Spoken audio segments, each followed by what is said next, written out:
හයි මේ මගේ යාළුවන්ට මම චූටි ඉල්ලීමක් කරන්න හදන්නේ චූටි පණිවිඩයකුත් එක්ක මේ මම අද කාලෙකින් තමයි මේ පාරට ඇවිදින්නේ. ගෙදරට වෙලා හිටියා චූටි ප්‍රශ්නයක් තිබුණා කකුලක. හරිද?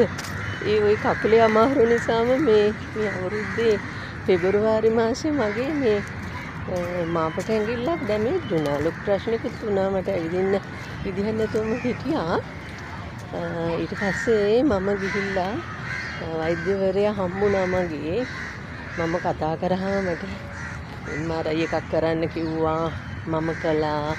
ඊට පස්සේ චූටි ප්‍රශ්නයක් තියෙනවා කියලා කිව්වා.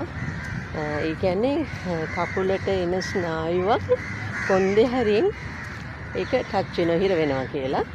ඊට මට ඒකට ශල්‍ය කර්මයක් කරන්න කියලා කිව්වා. ඒකට දිනක් තිබ්බ මේ අවුරුද්දේ දෙසැම්බර් මාසේ. මම කළේ දෙසැම්බර් වෙනකොට කල් තව තියෙනවානේ.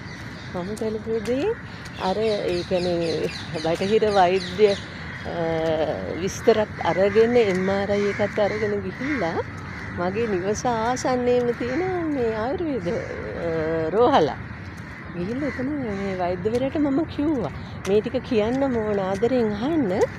අපි ඒ තරම් ගණන් ගන්න මට ඒ තරම් ලොකු ෂෝ එකක් තිබුණේ නැහැ. හැබැයි මම ડોක්ටර් කිව්වහම ආයුර්වේද වෛද්‍යතුමියට කිව්වහම මේ හිතාම වගකීමෙන් කිව්වා හරි අපි කරමු බෙහෙත් බය වෙන්න එපා කියලා. එක දිගටම මට හරියටම මාස 3ක් ප්‍රතිකාර කරා.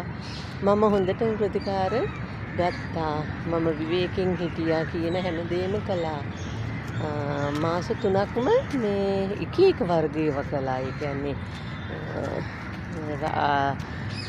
සිංහල බෙහෙත්වල තියෙන ප්‍රතිකාර ක්‍රම ගොඩක් ඒවා කළා. මාස 3ක් හරියටම දැම්මම අද මේ වීඩියෝ එක මේක කරන්න කියලා හිතුනේ. අද මම එළියට ආවා. මං අද හොඳටම ඇවිදගෙන යනවා. කකුලේ කිසිම ප්‍රශ්නයක් නැහැ. එතකොට මම දැන් දෙසැම්බර් මාසේ ශල්‍ය කර්මයක් කරන්න තියෙනවා කියලා කියපු එක ඇත්තටම දැන් එහෙම අවශ්‍යතාවක් කොහොමත් නැහැ කියන එක තමයි මට දැනෙන්නේ. ඒක මේ පණිවිඩයක් විදියට දෙන්න ඕන හින්දා මම මේ කියන්නේ.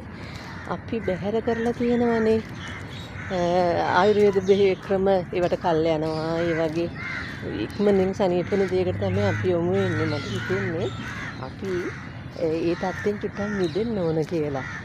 මිදලා අපි විශ්වාස කරන්න ඕනේ අපේ ආයුර්වේද ක්‍රම බෙහෙත් වලට අපි මේ ගැඹුරු වෙන්න ඕනේ. වෙනදටත් වඩා ගොඩක් අය එහෙම වෙන අවස්ථාවක් තියෙනවා. නමුත් ගොඩක් අය කරන්නේ ශනිකව ගිහිල්ලා බටහිර ප්‍රතිකාර වලට යොමු වෙන එක සහ බටහිර ප්‍රතිකාර ලබන එක.